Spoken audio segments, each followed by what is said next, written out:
Alors, cette semaine encore, Alain Morin nous présente un classique, vous allez voir. Allons cette fois-ci du côté de la France et un de ses symboles, soit la Citroën 2 chevaux. En 1935, la marque française Citroën est rachetée par Michelin. Pierre Boulanger devient alors le patron du fabricant automobile. Sa première directive consiste à créer une voiture abordable pouvant répondre aux besoins d'une population majoritairement rurale. La TPV, pour très petite voiture, doit posséder 4 sièges, transporter 50 kg de bagages et traverser un champ labouré en tout confort. La 2 chevaux deviendra bientôt réalité. Les prototypes ont été créés avant-guerre, 1936, cachés pendant la guerre, ressortis, et la sortie officielle a été au Salon de Paris 1948. Après la Deuxième Guerre mondiale, le public français est mûr pour la 2 chevaux et la très petite voiture fait un malheur. En ces temps de restriction, on apprécie son extrême simplicité mécanique, sa robustesse et sa ligne différente de tout ce qui roule. Avec ses 4 roues indépendantes, son moteur 2 cylindres de 375 cm3 de 8 chevaux et ses tôles invariablement grises et ondulées provenant des surplus de l'aviation, la 2 chevaux type A est partie pour la gloire.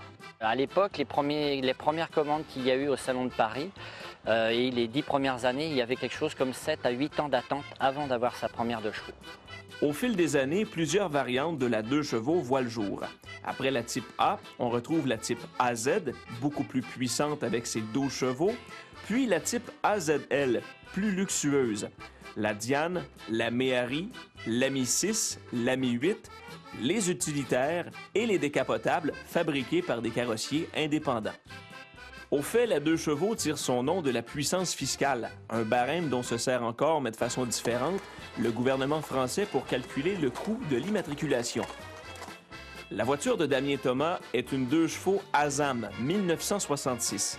Cette version offre plus de luxe, 6 vitres latérales, au pourtour en aluminium et des baguettes latérales. Elle possède un moteur de 425 cc de 18 chevaux et une transmission manuelle à 4 rapports. Cette Azam est aussi pourvue d'un embrayage centrifuge qui permet de moins utiliser l'embrayage, ce qui est très pratique en ville. Je tourne entre du 5 litres, 5 litres, 5 litres 5. Quand je prends de la grande route toute la vie, je consomme un peu plus. Après 5 ans au Québec, Damien Thomas a eu un jour envie de posséder une voiture française. Il entreprend donc des recherches et lors d'un voyage dans son pays natal, il trouve sa perle rare, une 2 chevaux 1966, jamais restaurée, qui était la propriété d'un monsieur âgé. Qui ne voulait plus la voir, mais qui voulait s'assurer que ce soit quelqu'un qui s'en occupe. Alors je lui ai fait la promesse de lui rendre compte à tous les ans de mes aventures à travers le Québec avec cette voiture-là. Une Citroën 2 chevaux procure des sensations de conduite plutôt spéciales. Très confortable grâce à ses suspensions ultra souples, la voiture penche beaucoup en virage serré, ce qui peut surprendre les non-initiés, alors que le sympathique Damien, lui, s'amuse un peu à leurs dépens. Je m'amuse à dire qu'on fait un tour de manège. Ça fait crier les filles, c'est impeccable. Damien Thomas apprécie les plaisirs que procure une vieille voiture. Le bruit, l'odeur et le regard des gens lui confirment que sa 2 chevaux est très appréciée. Les gens aiment la toucher, s'y asseoir et poser des questions à son propriétaire.